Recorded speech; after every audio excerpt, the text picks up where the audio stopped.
نکاح کے خطبے سننے کے بارے میں کیا حکم ہے؟ تو جس طرح باقی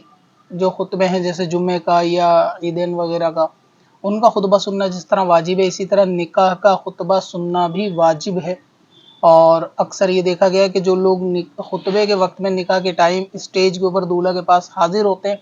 وہ بھی اپنے اپنے کاموں میں بزی ہوتے ہیں، جبکہ ان لوگوں پہ کہ جو وہاں حاضر ہیں نکاح کے وقت جب امام صاحب خطبہ پڑھیں تو وہ اس کو سننا بھی ان لوگوں پہ واجب ہے۔ لیکن آج کل جو ہے نا، نکاح کے اندر خطبہ ہو رہا ہوتا ہے، لوگ اپنے موبائل کے اندر لگے ہوئے ہوتے ہیں، وہ یہ سمجھ رہے ہوتے ہیں کہ امام صاحب خطبہ وغیرہ پڑھ کے سارے معاملات خود کریں گے، جبکہ جو سننے کی نیت سے حاضر ہے اس پر بھی نکاح کا خطبہ جو ہے وہ سننا واجب ہے، چاہے وہ اسٹیج پر بیٹھا ہو یا جگہ نہ ملنے کی وجہ سے اسٹیج کے برابر میں کھڑا ہو۔